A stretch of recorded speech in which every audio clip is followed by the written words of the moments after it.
Nessa aula eu queria conversar com vocês sobre livros. E essa aula é uma continuação da aula sobre tipos de fonte bibliográfica. Nessa aula, que eu recomendo que vocês assistam antes dessa aqui, eu falo sobre o sistema de revisão por pares, que é aquele sistema que vai ajudar o leitor a avaliar a confiança que ele pode ter em cada tipo de publicação.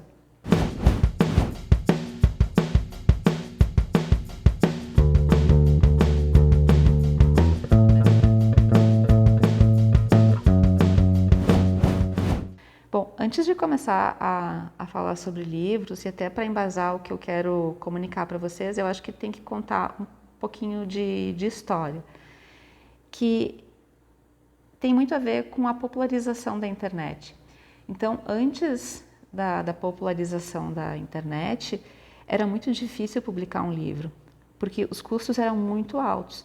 A gente tinha o custo de impressão, o custo de divulgação, tinha o estoque e tinha todo aquele trabalho para fazer a distribuição. Naquela época, pensando no sistema de revisão por pares, tá? Naquela época era muito fácil que a gente confiasse num livro, porque dava tanto trabalho que era improvável que uma editora apostasse num autor que não tivesse respaldo da comunidade científica, que é o público-alvo daquele livro. Os livros eles eram escritos por pessoas que já tinham reconhecimento, que já tinham uma chancela da comunidade. Não era uma coisa tão simples tu ser um autor. E à medida que a internet foi se popularizando e que também aquelas ferramentas de diagramação, de formatação de texto foram se popularizando, foi ficando cada vez mais fácil colocar as ideias no papel e distribuir gratuitamente até. Só que aí acontece o seguinte, o livro ele continua sendo um veículo muito valioso para a comunidade acadêmica. Só que agora tu não tem mais aquele filtro de tu ser uma pessoa com reconhecimento para que uma editora faça um investimento em ti, para que tu possa ser autor de um livro. Agora não, qualquer um pode ser autor de um livro. Porque é um negócio muito rentável, é um negócio que dá muito dinheiro.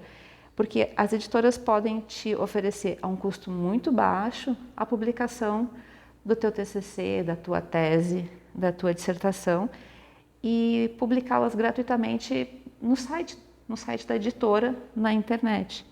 Então, é bem comum que depois que tu defende o teu TCC, tese, dissertação, alguma dessas editoras descubra o teu e-mail e comece a te mandar propostas para tu publicar o teu trabalho na editora deles. Não é porque eles leram o teu TCC, tua tese, enfim, e acharam que é uma coisa inovadora, que é uma coisa especial, que é um trabalho que vai dar rendimento para a editora ou para ti. Eles fazem isso com todo mundo, porque é barato para eles, é um processo muito barato e eles não têm um limite de livros que eles podem editar por ano. Para quem está na área acadêmica, isso pega super mal. Então, não é uma coisa que a gente responda. Tem esse lado ruim da popularização da internet, porque ficou muito fácil ser um autor. Do outro lado, a gente continua tendo editoras privadas que são muito sérias e que fazem uma seleção muito criteriosa dos autores que elas escolhem publicar. E isso tem a ver com o nicho em que elas atuam. Então, editoras que publicam livros sobre saúde, medicina, enfermagem e tal, elas não vão publicar livros sobre engenharia, porque não é do métier, não é do assunto delas, não está dentro da lista de autores que elas costumam editar. Então, essas editoras, elas têm sim um respaldo, elas têm um reconhecimento, mas é um processo completamente diferente de enviar o seu TCC para essa editora que vai colocar ele numa formatação qualquer e publicar no site. E tem as editoras universitárias, que elas também têm critérios de alcance, de visibilidade, mas elas têm ali um objetivo financeiro, econômico diferente, né? Porque não são editoras que estão pensando em lucro, elas estão pensando mais em dar visibilidade para a sua comunidade interna de pesquisa. Tá, e por que eu contei toda essa história, né? Porque você é responsável pela citação que você faz, você é responsável por escolher um autor e colocá-lo na sua lista de referências. Quando tu faz isso, é como se vocês fossem cúmplices.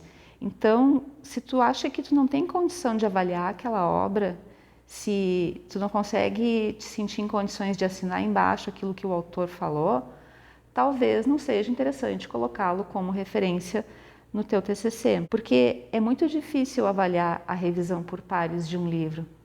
Então, a minha sugestão, quando você estiver avaliando se coloca ou não um livro na sua lista de referências, é avaliar a editora. Essa editora tem outros títulos que você admira, ela publica autores que você conheceu durante a graduação, é uma editora séria. Se a resposta for sim, mesmo que você não conheça o autor, eu acho que dá para usar sem o menor problema. Agora, se é uma daquelas editoras que fica mandando e-mail para um monte de gente, publica centenas, milhares de livros todo ano, com títulos de áreas muito diferentes, bom, aí talvez não seja o caso, né, de incluir uma obra dessa dentro da sua lista de referências.